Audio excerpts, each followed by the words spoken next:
welcome to a test broadcast.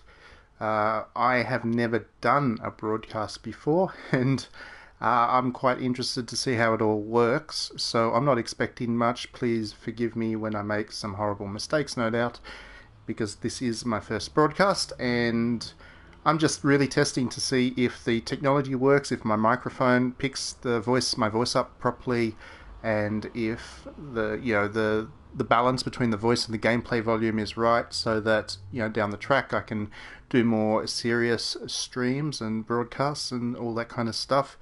And I'm just keen to see what the kind of experience is of playing a game while also talking, because that's different. I don't generally talk and commentate as I play a video game. The videos that you've seen of me on YouTube, they're all done. The voice is all done post gameplay, so in editing. So this is a very new experience, live video game playing.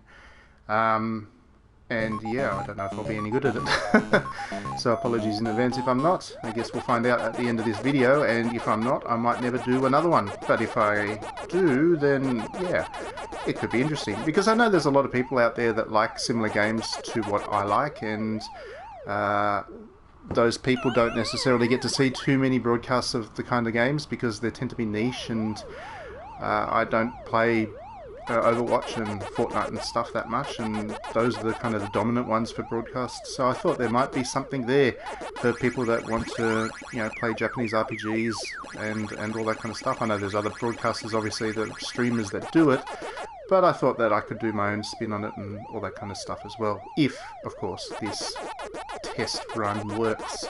The reason I picked Pac-Man is because I've been playing Pac-Man for so many years now that it's kind of easy, and I don't have to think quite so much as I'm playing as some other games.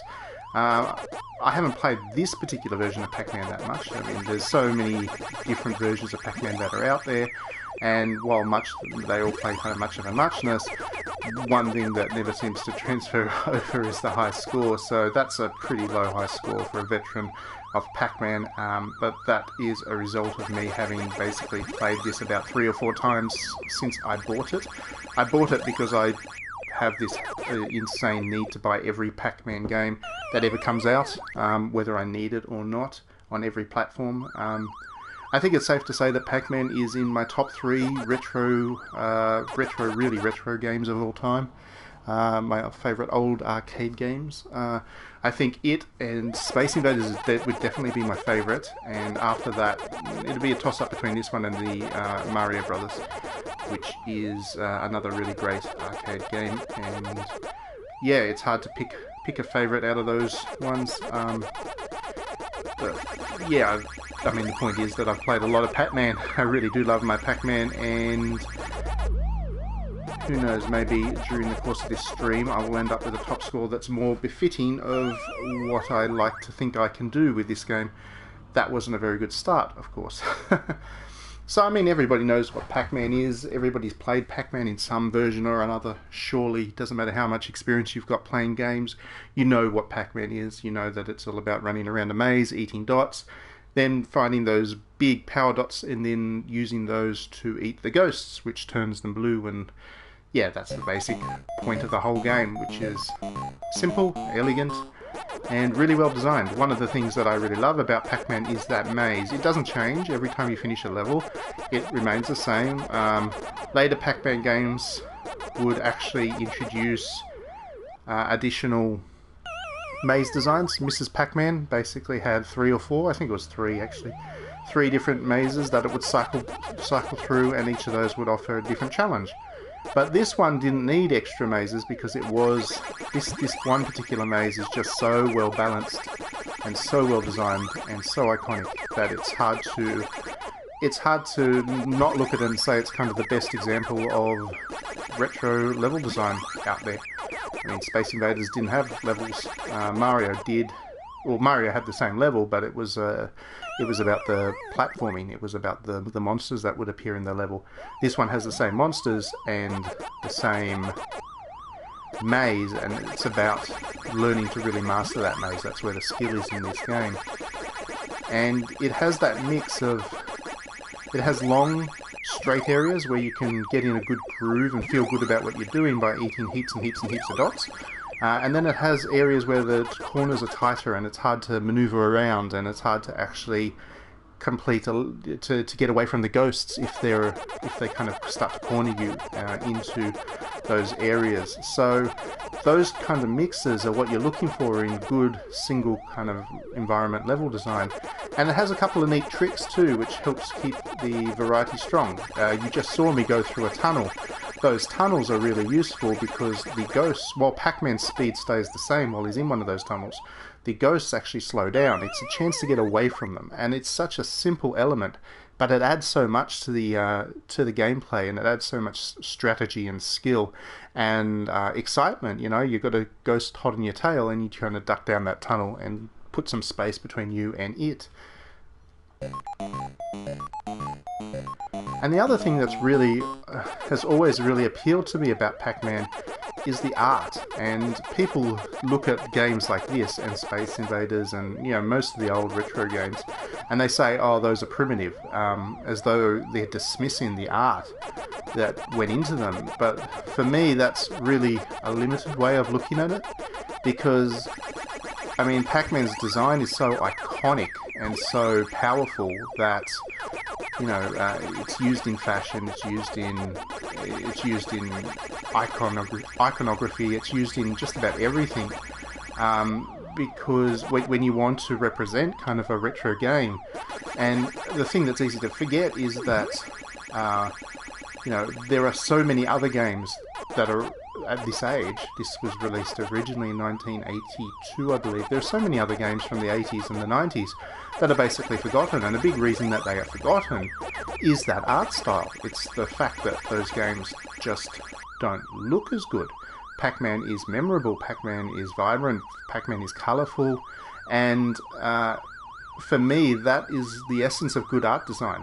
And I always find it really frustrating that in the games industry, and it's a topic I talk about and write about quite a lot actually, in the games industry we always tend to gravitate towards realism, and unless it's realistic it looks old, or if it's pixels look, you know, we talk about them in terms like they're dated or they're retro, as though that's dismissive of their quality or forgiving of their quality, putting it in the context of, you know, it's not new, it's not exciting. And I find that really frustrating because, you know, art is not just about realism and detail in character models.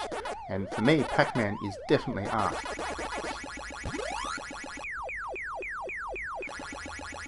So I'm really not playing this well. I'm really not, I'm struggling to get good scores and stuff. It is actually surprisingly difficult to play a game while talking constantly about it. And this is definitely a new skill, and I feel quite embarrassed. I feel silly for picking Pac-Man actually, because I'm putting my gamer skills on the line here and I'm not doing a very good job. But I swear I'm better at Pac-Man. I have an arcade cabinet actually which has a version of Pac-Man on it, and that's kind of the default one because, I mean, I can play it on a console and that's great, and I have this habit of, like I said, buying Pac-Man on every platform known to mankind. But yeah, if I have to choose one platform, of course I'm going to choose my arcade cabinet, because firstly that's why I bought it, and the thing was a couple of $1,000s, so it wasn't cheap. And the other reason is because, you know, the actual arcade feel of the buttons and the controller and all that, not that you need buttons in Pac-Man, but just the joystick, it feels better. It feels like that's what Pac-Man was designed for, and it gives me the extra shot of nostalgia. So I generally play that version as the default. And my top score on that, and I swear to you this is true, so please believe me, my top score on that is something like 70 or 80,000. I'm actually not bad at Pac-Man. Not world champion, not world beater, but not bad. And you'd hope I wouldn't be bad for the amount of time that I've spent playing this game over the years.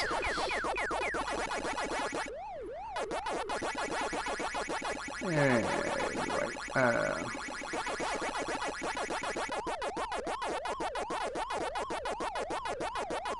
so what else can I talk about with regards to Pac-Man? I really don't know. There's not much else to say. Like I said, this was only a test broadcast. I wasn't looking to spend hours playing a game in front of the TV right now. I just wanted to see if it worked. I was curious. It was all a bit of curiosity that was getting me going. But what I will say is it's been good fun. And I have certainly enjoyed the opportunity to go back in time and play some Pac-Man and talk about them and stuff, because yeah, we don't talk about these games that much, and there's not much of a reason to write about them either. Like, as a journalist, what can I do? What can I say about Pac-Man? What can I write about Pac-Man that doesn't feel like it's just filling space on the website? But, you know, as a broadcast, it's a more casual thing, and I can sit here and I can just chat like we're all mates, and it's a good fit. I do remember, actually, Pac-Man, how I got into Pac-Man was back when I was really young. Arcades were still around and still popular. And I mean, I'm not that old that Pac-Man was new when I was playing in the arcades. It was a fairly old game, and it was kind of on the budget side of the arcade, kind of put right at the back of the arcade, where people, just to get the occasional nostalgic person to throw a couple of 20-cent coins, which is what they were back in the day. And why this is, I mean, I got into it because as a kid 20 cents was good money, and I didn't have a whole lot of money, and I felt like I was getting better value for money for my money in playing Pac-Man than some of the other games which had more expensive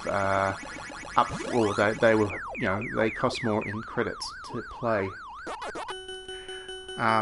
So yeah, I would put some 20-cent pieces into Pac-Man. Back in those days, it was hard to know about a game, except if you were, you know, from the promotional material when you're in the arcade or whatever.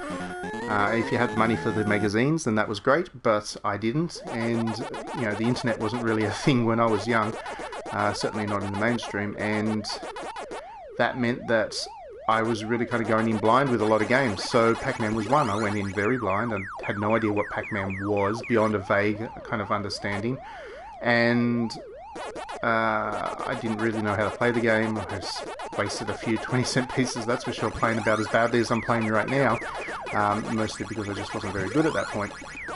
But it really hooked me in. It really did hook me in. And I don't know why I'm glitching through a character there, but there we go.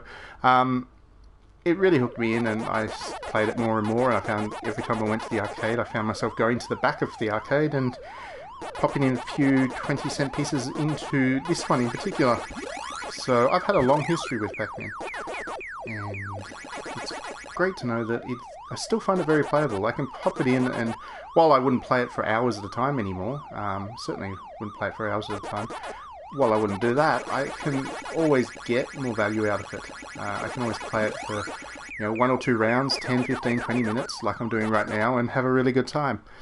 And yeah, I pick up all of the kind of the remasters and the efforts to modernize Pac-Man. Like, I was really hooked on Pac-Man 256 on mobile, and then later on PS4 and so on. That's in part because that was actually developed by Aussies, and I felt like I had to support them.